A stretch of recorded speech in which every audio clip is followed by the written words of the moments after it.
Сайн байцгаана үзэгчдээ, та бүхнийхээ орой амгалан айлтгая. Цаг үеийн үзэл бодол нэвтрүүлгийн ээлж дугаар эхэлж байна. Манай нэвтрүүлгийн зочны хойморт их хурлын гишүүн Батзандан оролцож байна. Танд орой минь хүргэе. Баярлалаа тань ч гэсэн. За, үзэгчтэйгээ бас Батзандан гишүүнийгээ уулзуулж байгаадаа баяртай байна. Яагаад гэвэл одоо бас их хурал дахь хууль тогтоох байгууллагад нэлээд зоригтой бас их голс өндөртэйгээр дуурдаг манай идэвхтэй ард түмний төлөөл болсон ийм гишүүн л гэж ер нь олон нийт хардаг да. Тэр утгаараа бол та ч одоо өнгөрсөн парламент ингээ 2 дахь жил удаагийн гишүүн болоод одоо 3 дахь руугаа бодвол орох байх гэж бодож байна. Тэгэхээр ард түмний төлөөл байна гэдэг бол мэдээж төр иргэн хоёрын гүүрэл болж байгаа юм л хүн шүү дээ, тийм ээ. Тэгэхээр өнгөрсөн 4 жилийн хугацаанд таны одоо санаачилсан, батлалцсан хууль ер нь нилээдгүй харагдан лээ. Хичнээн хуульд яаж ажиллав? Ямар хуулийн одоо орчныг бас бүрдүүлэх гар бие оролцов доо. За өнгөрсөн 4 жил улсын их хурлын гишүүнээр 16-аас 2020 оны хооронд Баянзүрх дүүргийн 11, 12, 13, 16 гэсэн хороодын иргэдийг төлөөлж тэдний дуу хоолой болж улсын их хурлд ажиллаа. 20 гаруй хуулийн төсөл дээр сууж маш олон 30 гаруй ажлын хэсэгт орж ажилласан гэдэг мэдээллүүдээ цуглуулсан байгаа юу тийм? Тавгийн гадраас яваад хүрээд ирлээ. Хамгийн сүүлд гэтэл өргөн барьсан хуулийн төслүүд гээд 4-5 хуулийн төслүүдийн харагдаж байна. Тухайлбал иргэдийн 1 сая төгрөгтэй тэнцэх дүнтэй үн цаасыг мөнгөжүүлэх тухай хуулийн төслийг болдог шүүн бит 2 сая өргөн барьлаа. Ахмадын зээлийн хүүг, ахмадын зээлийг тэглэх хууль гарсантай холбогдуулж зээлгүй байсан ахмадуудад 1 сая төгрөгтэй тэнцэх үн цаас олгосон шүү дээ. Тэгсэн. Энэ үн цаасыг одоо мөнгөжүүлэх зүйтэй гэдэг. COVID-19-оос хамааралтайгаар хямрал болж байна. Хямралын үед энэ ахмадуудыг бас харж үзэх дэмжих хуулийн төслийг өргөн барьлаа. За мөн 2 дахь хуулийн төсөл цар тахлын үед гадаад улсад байгаа Монгол улсын иргэдийг дэмжих санхүүгийн дэмжлэг үзүүлэх хуулийн төслийг өргөн барьлаа. За иргэн аж ахуй нэгжүүдэд онцгой нөхцөлийн зээл олгох хуулийн төслийг өргөн барьлаа. За болдог шүүн Батзандан гишүүн хоёрын санаачлагаар COVID-19-тэй тэмцэх улсын их хурлын төр хороог байгуулах тогтоолын төслийг өргөн барьж бас саяхан байгуулагдсан гэдгийг та бүхэн сонссон байхаа. Энэ 4 жил амаргүй ачаалалтай 4 жил байлаа. Манан мангастай, манан мафтай тэмцсэн 5 гишүүний тэмцлийг эхлүүлсэн тодорхой төвшөнд бас үр дүнд хүргэсэн ам хайргүй тэмцсэн 4 жил байлаа. Монголын ард түмэн биднийг үргэлж дэмжиж байсанд талархаж байгаагаа илэрхийлье. Би бас таны хууль хамгийн сүүлийн өргөн барьсан хуулийн хугацааг харж ирсэн 5 сарын 6 ер нь 5 сарда багтаагаад нэлээд хуулийн төслүүдийг өргөн барьчлаа тий. Тэгэхээр энэ хуулиуд бол дараагийн парламентад хэлцэгдэхээр байна уу? Ямар байна? Одоо бол улсын их хурлын чуулган завсарласан байна. Дараагийн парламентод эдгээр хуулиуд хэлцүүлэгт орох ёстой байгаа. Ер нь Монгол улсын үндсэн хуульд 33 нэмэлтийн өөрчлөлт орсныг та бүхэн мэдж байгаа. 33 нэмэлтийн өөрчлөлтийн гол цөм бол шүүхийн шинжилэлтэй холбоотой өөрчлөлт байгаа. Шүүхийн хараат бус байдал, бие даасан байдлыг хангах, шүүхийн хариуцлагын хороо, сахилгын хороог байгуулах, ер нь шүүхийн багц хуулийг шинээр батлан гаргах ёстой гэдэг ийм том хуулийн төсөл орцсон явж байгаа. 2 дахь том хуулийн төсөл бол болдог гишүүн Батзандан хоёрын санаачлагаар гэж хэлж болно доо. Үндсэн хуульд орсон том өөрчлөлт байгаа. Энэ бол баялагын сан байгуулах асуудал. Үндэсний баялагын сан байгуулж стратегийн ордуудын үр өгөөжийг баялагын сандаа төвлөрүүлэх замаар Монголын ард түмнийг баялагт нээсэн болгох хуулийн төслийг одоо дараагийн парламентаар зайлшгүй батлах ёстой гэж бид харж байгаа. За 3 дахь том өөрчлөлт бол засаг захиргааны нэгжийн өөрчлөлт хийгдэнэ. Баянзүрх, сонгон хайрхан, дархан эрдэнэ гэх мэт томоохон засаг захиргааны нэгжийг засаг захиргааны реформ хийж төрийн үйлчлэгийг иргэдэд ойртуулах том бодлогын өөрчлөлт явна гэж бид нар харж байгаа. Мэдээж шудраг осны тэмцэл, шудраг осны хувьсгал цаашаа үргэлжилнэ. Манантай тэмцэх тэмцэл, 5 гишүүний тэмцэл үргэлжлэнэ гэж харж байгаа. Тийм. Тэгэхээр таныг 2006 оноос л бахаа да ер нь одоогоос нэг 14-5 жилийн өмнө л ёстой нэг одоо тэмцэл гэх юм уу одоо эсвэл үзэл бодлоо илэрхийлж дуу хоолойгоо өргөж гудамжин жигсэж тийм ээ олон төмнийг бас одоо улс төрийн манлайлалд урайлан дуудаж болохгүй байгаа тогтолцоог шудраг болгон идэргээд явж ирснийг бол үзэгчид маань санаж байгаа баг. Тэгэхээр төрийн одоо улс төрийн амьдрал тэндээс эхэлсэн ч гэж хэлж болохоор тэгэхээр ер нь та улс төрийн манлайлал гэдэг юм хаана хизээ яаж эхлэх ёстой юм? Таны энэ явж ирсэн магадгүй энэ эхлэл улс төрийн манлайлал мөн үү? Гаднаас нь ингэж нөлөөлж байгаа дотор нь ороод суучихлаар ямар болдгийм бол? Хэрвээ Батзандан улсын их хурлд ороогүй байсан бол офшорын хууль батлагдах байсан болов уу гэж би эргэлздэг. 2014 он миний бие өргөн барьж байла. 2 жил тэмцэж байж 2016 оны 9 сард батлуулж байлаа. Монгол улс офшорын эсрэг бодлогогүй байсан орн. Офшорчт нь гадаадад очоод мөнгөө нуучдаг ийм л орн. Дарга нар нь мөнгөө офшорт нуудаг ийм л орн байлаа. Батзандангийн тэмцлийн үр дүнд офшорын хууль батлагдлаа. Монгол улс офшорын эсрэг бодлоготой боллоо. Улсын хурлын гишүүний хувьд өөрөөр хэлбэл Батзандан тэмцээгүй байсан бол яах байсан болоо гэж би эргэж боддог. Батзандан хэрвээ тэмцээгүй байсан бол Эрдэнэтийн 49% асхтын мөнгөний урд баг нуурыг 5 гишүүний тэмцлийг хийгээгүй байсан бол буцааж авч чадах байсан болоо гэж би аяа боддог. Хэрвээ Батзандан улс төрийн санаачлаг гаргаагүй байсан бол улс төрийн манлайлал хийгээгүй байсан бол ер нь их сонин авилгын эсрэг тэмцэл, энэ баялагтай эзэн болох тэмцэл, энэ мафийн эсрэг тэмцэл ягаад ч юм Батзандан оролцол явж байдаг. Их сонин шүү дээ, юм их жижигнээс эхэлдэг. Олд Батзандан оюун эрдэнэ 3 хэрвээ би энэ олж уулзаагүй байсан бол 60 тэрбумын эсрэг тэмцэл үр дүнд хүрэх байсан болов уу гэж би боддог. Тэр улс төрийн манлайлал гэдэг нь жижигхэн юмнаас эхэлдэг. Хүний сэтгэлээс эхэлдэг. Эр зоригоос эхэлдэг. Хүн болгон энэ улс орныг өөрчлөе гэж боддог боловч улс төрийн эр зориг дутдаг юм болов уу гэж би хардгаа. Батзандан гудамжинд бас олон жил тэмцэж үтсэн. 2004 оноос 2012 оны хүртэл гудамжинд тэмцэж 2008 оны сонгуулийн бодлооноор ганц удаа баривчлагдаж шоронд хүртэл сууж байсан хүн. Батзандангийн улс төрийн түүх, улс төрийн тэмцлийн түүхийг монголчууд бүгдээрээ мэднэ. Ер нь Монгол улсыг өөрчлөе гэвэл тэмцэгч улс төрч, эх оронч улс төрч, үнний төлөө шудраг осны төлөө амь бие хайрлахгүй явдаг улс төрчид олон болох ёстой гэж би хардаг. Ихэнх улс төрчид ордонд орохороо дуугаа хураачдаг. Зүгээр л нөгөө дислэгч Б гэдэг шиг дислэгч хурандаа болоод яваад өгдөг. Ийм нөхдүүдээс болж Монгол самуурч байна. Монгол баларч байна гэж би хэлдэг. Тэгээ Батзандангийн тэмцэл 5 гишүүний тэмцэл үргэлжилнэ. 5 гишүүнээ 50 гишүүн болгохын төлөө Батзандан дахиад тэмцэнэ гэж би бодож байгаа. Энэ удаагийн сонгуульд Баян зүрх дүүрэгтээ дахиад нэр дэвшиж байгаа. Тэмцлээ үргэлжлүүлэе гэж Баян зүрхчүүдэд уриалж байна. За нэр дэвшигч нарыг угаасаа ил тод зарлчихсан юм чинь таны энэ яриа бол үзэгчид хүрэхэд бол нэг юутай асуудал болохгүй байх гэж би бодож байна. Тэгэхээр мэдээж та сая хэллээ би Баян зүрхээсээ гарсан дахиад Баян зүрхтэй нэр дэвшнэ гэж тийм ээ. Тэгэхээр улс төрийн манлайлал дотор одоо юу гэдэг төр иргэн хоёрын гүүр болдог тэр төлөөлөл нь бол их хурлын гишүү та бүхэн.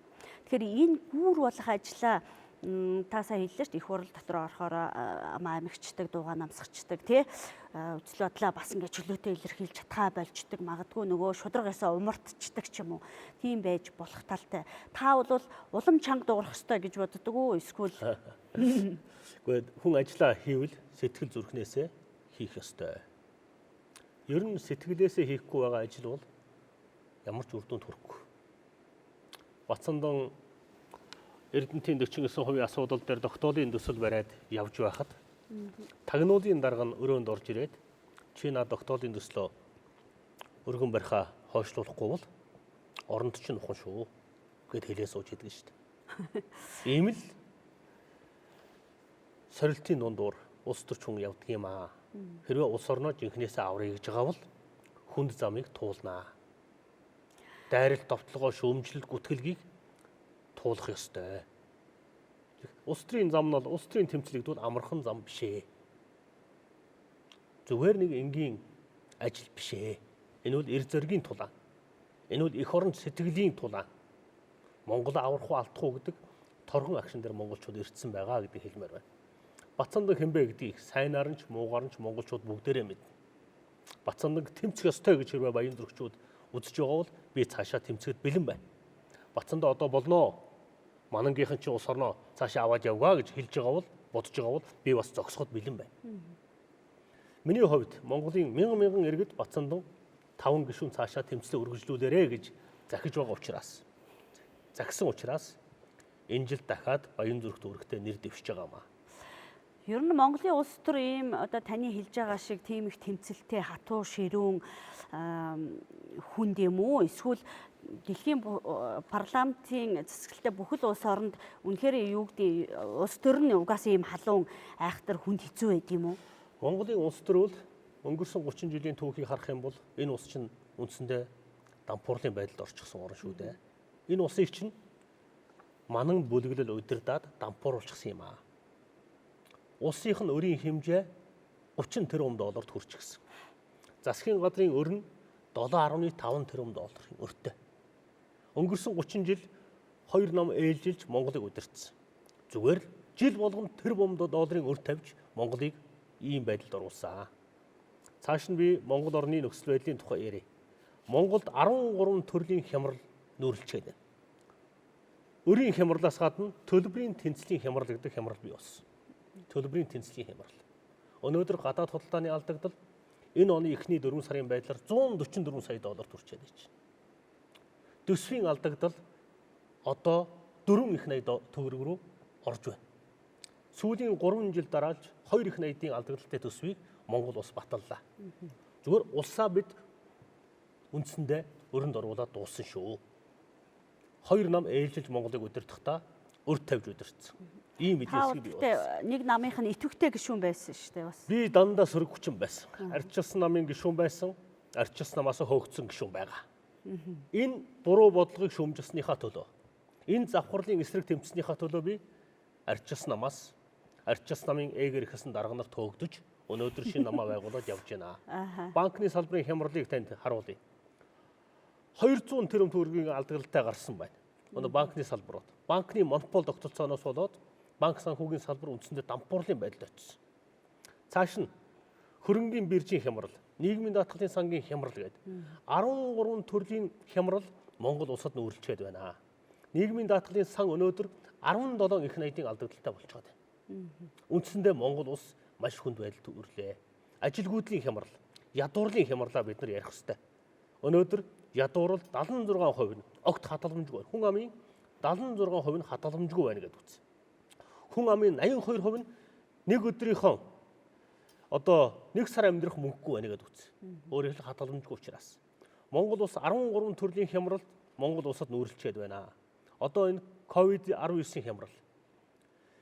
Энэ олон төрлийн хямрал Монгол улсыг би одоо Монгол улсад нүүрлчгээд байхад засгийн газрын улс орны барьж байгаа авч байгаа бодвол хангалттай биш байна гэж бид нар харж байгаа. Ийм учраас шинэ нам, шинэ эвсэл улс орныг хямралаас аврах зохиц судалгаа боловсруулж гаргасан байгаа гэдгийг танд бас хэлхийг хүсэж байна. Тийм, намын бодлогын тань үзэгчтэй хоёулаа хүргэн. Тэгэхээр би та сая хэллээ шүү дээ. Одоо энэ COVID-19 цар тахлын үед бол улс орны эдийн засаг бол яах вэ гэдэг дээсэн дөрөөн дээр байгаа. Энэ үед бол яах вэ иргэдээ үнэхээр одоо хоол хүнсний хомсдолд оруулахгүй, юу гэдэг эдийн засгийн хямралд оруулахгүй байх талаас нь бол боломжийн нөгөө хүн хэрээрээ тэмээ тэнгэр гэдэг шиг бас эдийн засгийнхаа боломжид тулгуурласан арга хэмжээ авч ил байх шиг байна. Та Монголын эдийн засаг өөрөө ямар байгааг тодорхой тоонуудаар хэллээ шүү дээ. Тэгэхээр энэ эдийн засгийн газрын авч байгаа арга хэмжээг би буруу зөрүү гэж хэлхийг хүсэхгүй байна. Одоо бид эдийн засгийн бүтэц зохион байгуулалтаа шинээр иргэн харахгүй бол том дүр зургаар нь улс орноо иргэн харахгүй бол болохгүй болчиход байгаа маа. Өнөөдөр хүртэл Монголын эдийн засаг үлгэн салган явж ирсэн. Яг өнөөдрийн байдлаар бол Монголын эдийн засаг үндсэндээ дампуурлын байдалд ирчээд байна. Дампуурчихсан байна. Өргүү зээлгүй нэгч аж ахуй нэгж алга. Бүх компаниуд үндсэндээ бараг нийт компаниудын 70-80% нь хаалгаа барьчихлаа. Энэ үл нэг талаас засгийн газрын эдийн засгийн бодлого буруу байгаатай холбоотой. Хоёрдугаарт COVID-19 хямрал зэрэг нүүрлсэнтэй холбоотой. Улс орныг эдийн засгийн хямралаас татаж гаргаж ирэх дөрвтэй бодлогыг бид одоо явуулах цаг болсон. Америкт явуулж байгаа эдийн засгийн арга хэмжээнүүдийг бид хараа. Европын холбоо Японд явуулж байгаа эдийн засгийн бодлогуудыг хар. Ийм хүндрэлтэй үед аж ахуй нэгж компаниудын өр зээлийг үндэсний банк засгийн газар өөрөө аваа. Хариуцлага хүлээ. Одоо өр зээлээ төлөх чадвартай аж ахуй нэгжүүд бараг байхгүй боллоо. Америкийн холбооны нөөцийн банкыг хар. Аж ахуй нэгжүүдийн бүх зээлийг хойшлуулж өөр дээр авч бичиж байна. Дахиж аж ахуй нэгжүүдэд бизнесийн үйл ажиллагаа явуулах боломжоор нь хангаж онцгой нөхцөлийн зээл рүү оруулж байна. Монгол орн ч гэсэн энэ бодлогыг хэрэгжүүлэхгүй бол улс орн чинь дампуураад дууслаа. Ажилгүйдэл хэрээс нэмэгдэх нэ. Ядуурл хэрээс нэмэгдэх нэ гэдгийг шин нам, шин эвсэл өдөр болгон хэлж байгаа. Өнөөдөр онцгой нөхцөлийн үед онцгой нөхцөлийн эдийн засгийн бодлогыг явуулах шаардлагатай гэж бид харж байгаа. Улс орноо аврахын тулд. Жишээлбэл яг тодорхой яг ямар бодлого гэдэг дээр гаргасан аргумент байна уу? Бид хямрал бол боломж гэдэг лекц илтгэлээ бичээд олон түмдэд танилцуулахад бэлэн болцоод байна. Хямралтай тэмцэхийн тулд бид яах ёстой юм бэ гэж.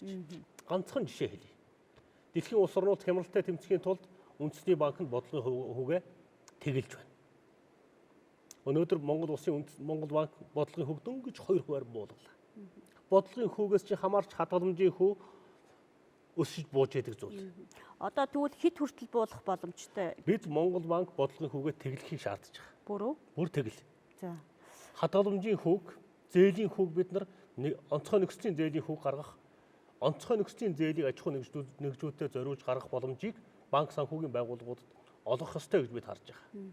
Ер нь Монгол улс бол банк санхүүгийн монопол тогтолцоогоо халахгүй бол эдийн засгаад босгох аж ахуй нэгж компаниудаа дэмжих ямар ч бололцоогүй боллоо гэж бид нар харж байгаа. Ер нь мөнгөний тэлэлтийн бодлогыг явуулах цаг нь болсон гэж бид харж байгаа. Монгол улсын хэмжээ нь өнөөдөр 16 их найт төгрөгөл эдийн засгийн эргэлтэнд байна. Гэтэл Монгол улсын дотоодын нийт бүтээгдэхүүн 34 их найт.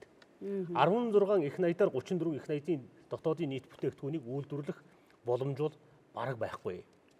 Одоо бид эдийн засгаа тэлэх бодлого, аж ахуй нэгжүүдэд тэлэх бодлого, Монгол банкны энэ арилжааны банкнуудын монополуудыг устгах бодлогыг явуулж ээж улс орноо босгож ирнэ. Энэ чиглэлд шин намын, шин эвслийн боловсруулсан бодлогуудыг хэрэгжүүлээсэй гэж үнэхээр хүсэж байна. Энэ татварын бодлого дээр ч гэсэн томоохон өөрчлөлтүүдийг хий гэж шин нам санаачлаг гаргаж байгаа. Тухайлбал нэмийн өртгийн албан татварыг тэглэх хэрэгтэй гэж шин эвсэл, шин нам үзэж байгаа. Ер нь татварын бодлого бол нэмийн өртгийн албан татварыг Монгол улс хяналтын татвар маягаар биш, мүлжилгийн татвар, боолчлын хэлбэрээр ашиглаж байгаа гэж бид харж байгаа. Ийм учраас татварын томоохон реформыг хийх зайлшгүй шаардлагатай гэж бид харж байгаа. Ийм учраас тун удахгүй бизнес эрхлэгчид болон ард түмэндээ шинэ эвслийн эдийн засгийн бодлого, хямралыг боломж болгож улс орноо босгоё гэдэг том бодлогоо бид нар ард түмэндээ танилцуулах гэж байна тий. Ер нь бол альва бодлого шийдвэр юу гэдэг та бүхний гаргаж байгаа энэ татварын бодлого ч байдаг юм уу те энэ реформ өөрчлөлтүүдийг хийхин тулд түрүүн би хэлээд байгаа нөгөө хөнжлийнхаа хэрээр хүлээж ийнэ гэдэг шиг Монголынхаа эдийн засгийн өөрийнх нь capacity-г та бүхэн маань нэлээд судалж үзсний үндсэн дээр гаргаж ирсэн боломжууд гэж харж байгаа юу? Одоо Монголын эдийн засгийг яг одоогийн байгаа байдлаар нь бол зүгээр одоогийн аргаар хямралын маш хүнд нөхцөл байдалд жирийн арга хэрэгслээр эдийн засгийг удирдах ямар ч боломжгүй гэж бид нар харж байгаа. Одоо хөрсгийн засгийн газар бол чадлаараа л зүтгэж байна. Гэхдээ эдийн засгийг бид томоор харж, шинээр харж, шинэ эргэлтийн бодлогыг явуулахгүй бол өнөөдөр Монгол улс үндэсэндээ баларчихлаа. Бид өрхийн эдийн засгийн задаргаа хийж үзлээ.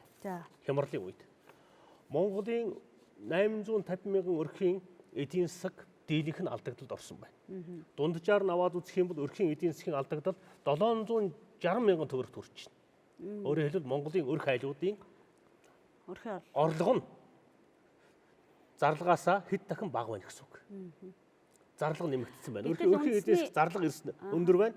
Орлого бараг байхгүй. Үндэсний статистикийн хорооны гаргасан тооцоололоор бол нэг өрхийн орлого 900-аас сая 200 байна гэсэн тооцоо гаргачаад байгаа шүү. Яг хөө зарим боломжийн өрхүүд байхыг үгүйсэхгүй 850 мянган өрхөө бид дундчилж харж байна. Монголын өрхийн эдийн засаг алдагдaltaй байна гэдэг тооцоо гарч байна. Жилийн 760-аас 1 сая төгрөг 760 мянгаас 1 сая төгрөгийн алдагдалд өрхүүд орж байна. Өрхүүд нь ийм өрхийн эдийн засаг ийм алдагдaltaй байхад үндэсний эдийн засгийг босгох боломжгүй гэж бид харж байгаа. Дээрээс нь тодорхой тоонуудыг бас ярив. монголчуудын зээлийн өрийн хавханд монголчууд бүгдээр орсон. Өнөөдөр цалингийн зээл 1.1 их найд байна. Тэтгэврийн зээл 1.7 их найд байна. Моргижийн зээл 4.6 их найд байна. Автомашины зээл 2 их найд. Аж ахуй нэгжийн зээл 8.4 их найд байна. Өнөөдөр Монголын ард түмнийг зээлийн хавхнаас, өрийн хавхнаас гаргахгүй бол энэ улсын эдийн засаг сүрлээ. Ялангуяа COVID-19-оос болоод Монголын эдийн засаг сүрлийн байдалд очлоо. Сая Америк нэгдсэн улс, Европын холбоо 2 тэрбум долларын мөнгийг эдийн засаг руугаа эмис хийх маягаар оруулж байна. Өнөөдөр Монголын засгийн газар энэ хямралаас өрх гэр бүлийг, аж ахуй нэгж болгоныг иргэн бүрийг хямралаас гаргах гэж туслах ёстой. Үндэсний эдийн засаг сүрч байхад зүгээр сууж болохгүй. Зүгээр нэг 100 мянган төгрөг өгөөд энийг их тусламж гэж ойлгож сууж болохгүй. Тэгэхээр шинэ эвсэл шинэ нам улс орныг эдийн засгийн хямралаас гаргах, аж ахуй нэгжүүдэд аврах томоохон бодлогыг бид нар гаргасан байгаа гэдгээ танд бас хэлхийг хүсэж байна. Энэ бодлогыг ард түмэндээ танилцуулна. Бодлого нь бодвол мөрийн хөтөлбөртөө бас тусгагдсан байх гэж бодож байна билээ. Мэдээж мөрийн хөтөлбөрт тодорхой бодлогууд тусгагдсан байгаа. Энэ бодлогуудыг бид шинэ эвслийн, шинэ намын зөвлөлийн хурлаар, зөвлөлийн хэлэлцүүлгүүдээр гаргасан бодлогууд байгаа. Энэ бодлогуудыг бид хуулийн төсөл болгож, хууль болгож улсын их хурл руу дараагийн парламентод оруулнаа. За баярлалаа. Тэгэхээр би нэг ийм асуумаар санагдаад байна л да. Дуу хоолой өндөртэй мэдээж таныг эрэмгийн зоригтой гэх юм уу ийм улс төрчөө гэдгийг чинь бол зарим хэсэг бол мэдээж хүлээн зөвшөөрч байгаа. Зарим нь бас ямар байдлаар хүлээж авдгийг тэрийг бол хэлж мэдэхгүй байна. Тэгэхээр би юу гэж хэлэх гээд байна гэхээр мэдээж олон нийт бол олон ургалч үзэлтээс янз бүрийн санаа бодолтой таныг улс төрчийн хувьд бол янз бүрээр л үнэлж байгаа шүү дээ. Тэр утгаар нь хэлээд байна л да. Тэгэхээр та энэ шинэ нам байгуулахаас өмнө арчсан намд байсан ер нь ингээд намаасаа гарах болсон гол шалтгаан юу гэдэг үзэл баримтлалын хувьд юм уу, үнэт зүйлийнхаа хувьд юм уу, юу нь танд болохгүй болоод энэ ер нь шинэ нам байгуулж ингэж явах хэрэгтэй гэдэг энэ зүйл рүү хүрчв. Би тэр арчсан намын дарга нар болох Эрдэнэ элбэг дөрж гэдэг хүмүүстэй хувь хүний зөрчил байхгүй. Арчсан намын удирдсан зөвлөлийн гишүүн хурц генералтай хувийн зөрчил надад байхгүй. Бодлогын 5 асуудал дээр үл зөрчилддөг юм аа. Үндэсний баялаг ордуудыг, стратегийн ордуудыг Эрдэнэтийг тухайлбал Сахал Эрдэнэ үлэгт худалдаа хөгжлийн банкнд өгөхийг би зөв гэж боддгоо. 24 настай элбэг дөржийн хамаатны хүүхд бүрв төвшөнд өгөхийг би буруу гэж үздэг. Эрдэнэт болон стратегийн томоохон ордууд бол Монголын ард түмний өмчлөлд байх ёстой гэж үздэг. Миний бодлого бол стратегийн 34 ордын хувьцааны 99%-ийг ард түмэнд өмчлүүлэх ёстой гэдэг бодлогыг би барьдаг. Хэрвээ стратегийн 34 орд ард түмэнд өмчлүүлэх юм бол нэг өрхөд 1 тэрбум төгрөг оногдож байгаамаа. Ард түмнээ айл болгоныг тэрбумтан болгох боломжтой байхад Сахал Эрдэнэ билэг болон Нямтай ширийн хүүхдүүдийг тэрбумтан болгохын төлөө зүтгэдэг улс төрчдийг би үнэхээр үндэсний эх оронч үзлийн эсрэг, Монголын эсрэг хүмүүс гэж би харддаг юм аа. Хоёр дахь том бодлогын зөрчилдөөн юунаас эхэлсэн бэ гэхээр офшорын хуулиас эхэлсэн. 2014 онд Батзандан офшорын эсрэг хуулийг өргөн барьсан. Арчсан намын дарга нар эсрэг үүсэж хагаад 15 онд унагсан. Энэ хуулиа би 2 парламент дамжуулж зүтгүүлжээж 16 оны 9 сард би батлуулсан. Офшороос болж олон улс төрчид өнөөдөр хүртэл шалгагдаж байгаа. 350 сая доллар офшороос орж ирсэн байна. Батзандан офшорын эсрэг Монгол улс хатуу бодлоготой байх ёстой гэдэг хатуу байр суурьтай улс төрчөө. Дээрээс нь Батзандангийн 3 дахь том зөрчил юунаас эхэлсэн бэ гэхээр өнөөдөр 30 жил намчрахсан улс төрийг зогсооё гэж би шийдсэн юм аа. Тийм ч учраас шинэ намаа би намчрахгүй нам, хатуу гишүүнчлэггүй нам болгож зарласан. 5 гишүүний тэмцлийг, нам харгалзахгүй 5 гишүүний тэмцлийг Батзандан нөхдүүдтэйгээ эхлүүлсэн. 30 жил намчрахлаа, талцлаа. Одоо болно. Одоо нам харгалзахгүйгээр эх орончид нийлж эх орноо аварья гэдэг бодлогыг Батзандан эхэлсэн учраас намаасаа хөөгцөө. Намынхаа дарга нарт хөөгцөө. Эндээ би харамсахгүй байгаа. Баян зүрхчүүд надад үүрэг даалгавар өгсөн. Шудраг гасыг тогтоо гэж. Баялаг ордуудаа эргүүлж авчир гэж. Офшорын эсрэг хуулийг батлуул гэж. Үнний төлөө яв гэж баян зүрх дүүргийн иргэд намайг сонгосон юм аа. Түүнээс ус Эрдэнэгийн бүхсийг долоо гэж, элбэг доржийг хүүхэл бай гэж намайг баян зүрхчүүд сонгоогүй гэж би бодож байгаа. Ийм учраас өнөөдрийн хүртэл явж байгаа замдаа, явж байгаа тэмцэлдээ Батзандан үнэнч байгаа гэдгийг хэлье. Бас бахархалтай байгаа гэдгийг хэлье тий. За баярлалаа. Та баян зүрх дүүргийн түрүүн ч би бас хэллээ, төр 92-ын гүүр болж баян зүрх дүүргээс гарсан. Ер нь нөгөө дүүрэгтээ бас тэр ард түмний амьдрал тулгамдаад байгаа, хүндрэл болоод байгаа, асуудал болоод байгаа зүйлийг шийдэх гэдэг бол нэг талаараа бол яг зарим хүмүүс бол бодлого тодорхойлдог хийх ёстой хүн юу энэ сургууль цэцэрлэг бариулахаас аж ахуйн ажил хийгээд яваа ингэж шүүмжлэлтэй ханддаг юм байлээ. Би бол тэрийг шүүмжлэхээс илүү их буруу хандлага гэж ойлгож байгаа. Яагаад тэр ард түмэн хүүхдээ цэцэрлэгт өгөх сургуульгүй байхад, цэцэрлэгт явуулах ангигүй байхад тэрийг тэр төлөөллийн хүнээрээ дамжуулаад хийлгэж болохгүй гэж. Тэгэхээр та дүүрэгтээ ер нь өнгөрсөн 4 жилд юу хийж амжуулав? Би нэг улсын хурлын гишүүн бол бодлогын асуудлуудыг шийдэх замаар өөрийнхөө сонгогдсон тойрог болон Монгол улсаа ард түмнээ дэмжих үүрэгтэй байна. Намайг баян зүрх дүүргээс сонгогдоход баян зүрх дүүрэг 4 гишүүнтэй байсан. Миний бие хөөцөлдөж гүйсний хүчинд баян зүрх дүүргийг 6 гишүүнтэй болгосон. Нэг гишүүний тойрогдоо хийдэг хөрөнгө оруулалтын хэмжээвэл жилдээ 10-аас 15 тэрбум төгрөгөл байдаг ойролцоогоор. Тэгэхээр 6 гишүүн болсноор баян зүрх дүүргийн хөрөнгө оруулалтын хэмжээ хэд дахин нэмэгдсэн байгааг хүмүүс тооны машин хийгээд харчих байх гэж би ойлгож байна. Ер нь улсын хурлын гишүүн бол томоохон хөрөнгө оруулалтын асуудал дээр анхаарал хандуулах хэрэгтэй. Түүнээс бас нохоо алгах гэдэг юм уу, хог цэвэрлэх ажлыг улсын хурлын гишүүн хийдэг юм аа. Зарим хүмүүс андуураад байдгийг хогоо цэвэрлж өгнө үү гэж. Энэ улсын хурлын гишүүний ажил биш. Манай хороо олон нохойтой болчихлоо ирээд нохоо алж өгөөч гэж. Энэ үл дүүргийнх нь хорооных нь хийдэг ажил. Баян зүрхт хийсэн, хийлгсэн, санаачилсан томоохон бүтээн байгуулалтын хэдэн ажлаа би бас хэлхий тооцохыг хүсэж байна. Намайг очиход улсын хурлын гишүүн болоход баян зүрх дүүрэг энэ 9 дүүрэг дотроо хамгийн хүйтэн дулааны асуудал нь шийдэгдээгүй. Энэ баруун талаас дулаан очиход баян зүрх дүүрэгт очиод хөрчгсөн ус очдог. Ийм л дүүрэг байсан. Дулаан нь баруунаасаа зүүн рүү очиход дулааны хангамж муу учраас дахин төлөвлөлтийн ажлууд явах боломжгүй. Шинээр барилга байшин барих ямар ч боломжгүй ийм л дүүрэг байсан. Миний санаачлагаар улсын төсвийн 120 сая долларын хөрөнгө оруулалтаар амгалангийн дулааны станцыг барьж ашиглалтанд оруулсан. Одоо баян зүрхчүүд даархаа болсон. Хөөхөө болсон. Дулаахан станцтай, дулааны станцтай болсон. Үүний үр дүнд дахин төлөвлөлтийн ажлууд, шинэ барилга байшин барих ажлууд, дулааны шугамудаа захынхаа хороод руу татах ажлууд эхэлчихсэн явж байгаа гэдгийг би хэлхийг хүсэж байна. Хоёр дахь асуудал эмнэлгийн асуудал. Баян зүрх дүүрэг дээр маш хүндрэлтэй асуудлын нэг. Миний бие 3 том эмнэлгийг дуусгаж чадлаа. Намайг очиход 2 дугаар эмнэлгийн хашаан дотор солонгосын хөрөнгө оруулалтаар эхлэх гээд 5 жил гацчихсан орчин үеийн онцлогооны төв баригдахаар гацаанд орсон байсан. Солонгосын элчин сайдын яамтай уулзж ээж. Засгийн газрыг шахаж шаардж ээж. Ямар ч байсан 2 дугаар эмнэлгийнхаа хашаанд орчин үеийн онцлогооны төвөө ашиглалтанд оруулаад явж байна. 2 дугаарт намайг сонгогдоход баян зүрх дүүргийн 12 дугаар хороон дээр 10 жил яригдсан Японы хөрөнгө оруулалттай 150 ортой эмнэлэг гацаанд орчихсон байжсэн. Баригдаж өгдөг, дуусч өгдөг. Яагаад? Мөнгө төгрөг шийдэгдэж өгдөг.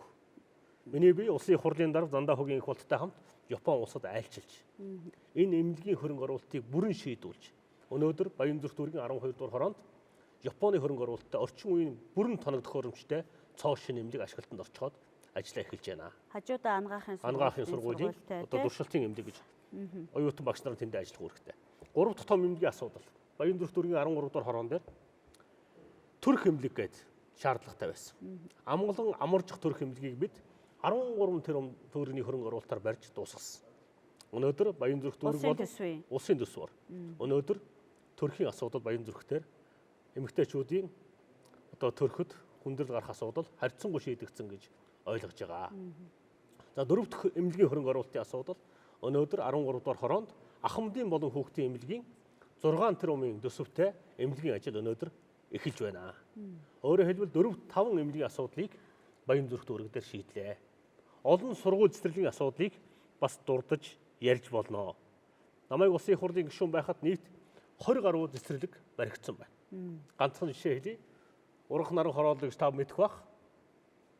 Нөгөө Батбаяр даргын үед, засаг дарга Батбаярын үед баригдаад огцсон хороолол. Тэр хорооллын хажууд хүртэл бид 2 шин цэцэрлэг барьсан. Өнөөдөр 12 дугаар хороон дээр шин цэцэрлэг баригдад дуслаа. Шин 950 хүүхдийн шин сургууль баригдад дуслаа. 14 дугаар сургууль гэж Монгол улсын хамгийн том сургуулийг 13 дугаар хороон дээр барьлаа. 14 дугаар хороон дээр 44, 55 дугаар сургууль, 53 дугаар сургуулиудын өргөтгөлийг хийж дуусгалаа. Улсын их хурлын гишүүн бол сургууль цэцэрлэг, зам харгуй, томоохон бүтээн байгуулалтын асуудал дээр анхаарлаа хандуулж ажилладаг юм аа. Замын бүтээн байгуулалтыг харъя.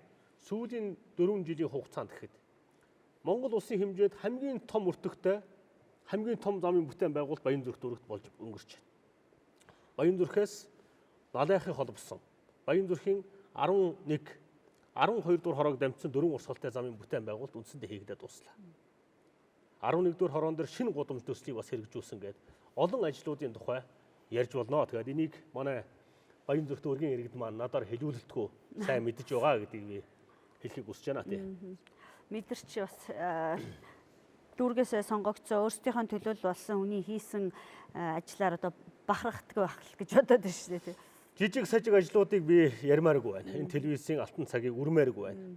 Өнөөдөр миний хийсэн ажлуудын жагсаал тэгээд тайлангийн ном онлайн хэлбэрээр гараад иргэдийнхэн гар дээр очсон байгаа.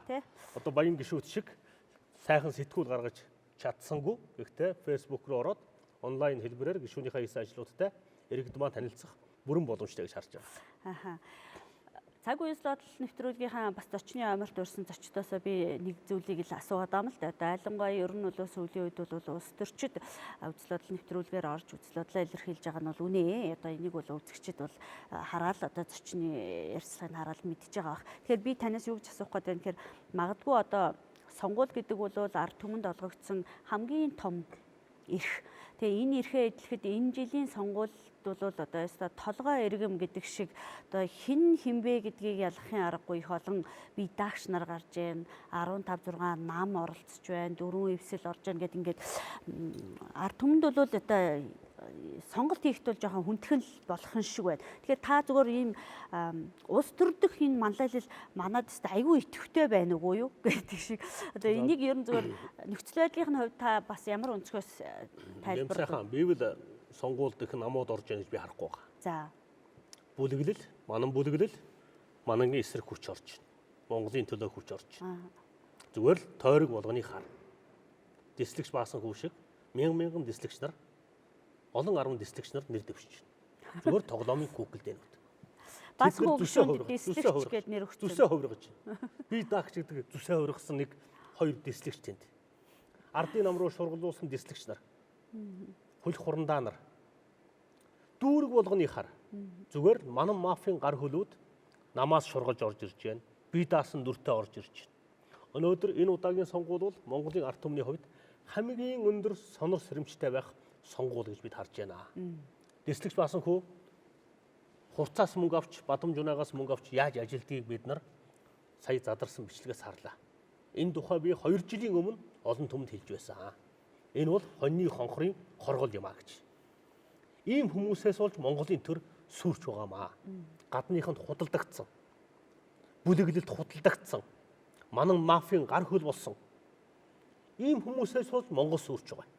Одоо маш хөөрхөн царайтай нүүр мөрөө бутсан олон дислэгч нар, хулиг хурандаа нар, мафийн гар хөлүүд улсын хурлын сонгуульд нэр дэвшиж байна. Шинэ эвсэл нэртэй устай зарлнаа. Газрын 8-ачид, уул уурхайн лицензийн 8-ачид, банк санхүүгийн байгууллагыг дампууруулсан нөхдүүд, яллагдагч нар, офшорчууд бөөнөрөө дэвшиж байна. Энийг нам гэж харах хэрэггүй. Нам байхгүй болоод баг удаж байна. Удаж байна. Арчилсан намаас ямар хүмүүс дэвшиж та нар хар л да. Ардын нам руу хэнийг шургалуулсан байна. Хар, би даагч гэдэг нэртэй зүс хувиргасан офшорчууд, авилгачид энэ бүхнийг Монголын ард түмэн улс төрийн өндөр мэдрэмжтэйгээр харж зөв сонголт хийж чадах болов уу гэж бид итгэж найдаж байна. Хэрвээ 2020 оны сонгуульд монголчууд алдах юм бол эх орноо алдах нь алднаа. Монгол алдах уу, манан мафийг дарах уу гэдэг, аврах уу гэдэг ийм сонголтын торгон агшин дээр бид нар ирсэн байна. Манан мафийн эсрэг Монголын ард түмэн шудраг иргэд нэгдэж цаана гарч ялч чадах байхаа гэж Батзандан итгэж шинэ эвслээ шинэ намаа байгуулсан. Шинэ нам бол хатуу гишүүнчлэг. Зөвхөн шудраг эх орончдыг нэгтгэж нэр дэвшүүлж байгаа зохион байгуулалтын хэлбэр гэж ойлгоорой тий. Таныг бас эрх зүйч мэрэгчлээ үний үед би бас нэвтрүүлгийн төгсгөлд үндсэн хуульд оруулсан нэмэлт өөрчлөлтийг та яг эргээд нэг харахад тухайн үед ч гэсэн үзэл бодлоо илэрхийлж л байсан энийг ард түмэн мэдчихсэн. Тэгэхээр одоо нэг эргээ харахад үнэхээр реформын шинжтэй болж үнэхээр Монголын улс төрдөх шин цагийн салхи сэвэлдсэн тийм одоо суурийг бий болгосон нэмэлт өөрчлөлт болж чадсан болов? Зүгээр үндсэн хуулийн нэмэлт өөрчлөлтөөр орсон 30 гаруй зүйл заалт дотор 10 гаруй сайн заалт бий. Бусд нь бол зүгээр л нэг иллэг хийсэн. Төр нэг хуурам эхлэлт маягийн заалтууд олон байгаа. Томоохон реформ шинжтэй 3-4 заалтыг би түрүүнд хэлсэн. Үндэснээс баялагын сан байгуулж ард түмнээ баялагтны эзэн болгох заалт орсон. Энэ бол ялцчгүй 30 жил хүлээсэн заалт байна. Хоёр дахь том заалт бол шүүхийн шинжилэлтэй холбоотой. Шүүхийн сахилгын хороо, шүүхийн хариуцлагын хороо, шүүхийн хараат бус бие даасан байдлыг хангах заалт орсон. Энэ хүрээнд дагаж гарах хуулиудаа, салбар хуулиудаа бид нар хийж чадах юм бол, яг сайн хийж чадах юм бол үндсэн хуулийн шинжиллийн үзэл санаа улс орныг аварна. Гурав дахь том заалт бол захиргааны шинжилэлтэй холбоотой заалт. За дөрөв дахь том заалт бол улсын их хурлын гишүүдийг эргүүлэн даатгах заалтыг манай Баян зүрх дүүргийн иргэд надад олон жил загсан. Энэ заалтыг бид нар оруулж чадсан гэж хэлнэ. За дөрөв дахь том реформын заалт бол засгийн газрыг ерөнхий сайдыг хараат бусаар ажиллах, улсын их хурлаас аль болох хараат бус байдлаар бие даасан байдлаар ажиллах боломжийг олгосон ийм заалтуудыг оруулж өгсөн шинжилгээний хэд хэдэн чухал заалтууд орсон байгаа. Шинэ нам бол энэ 30 хэдэн заалтыг хангалттай гэж үзэхгүй байгаа. Шинэ нам шинэ эвслүүл ялалт байгуулсан тохиолдолд цоошин үндсэн хуулийг бид нар батлан гарах болно. Ер нь энэ манан мафийн тогтолцооноос Монголыг салгах цаг нь болсон. Хэрвээ салгахгүй бол Монгол улсын хувь тавилан маш хүнд байдалд орчход байна. Энийг тоон баримтаар би танд түрүүнд харуулсан. 13 хямрал Монголд нүүрлчээд байна. Энэ 13 хямралыг засахын тулд томоохон реформ хэрэгтэй гэж бид харж байгаа тийм. За баярлалаа. Өнөөдрийн цаг үзэл бодол нэвтрүүлгийн маань зочны амарт ирж бас үзэгчид тодорхой мэдээлэл үзэл бодлоо илэрхийлсэн танд талархал илэрхийлье. Цаашдын ажилтаа намжилт хүсье. За баярлалаа юм ба.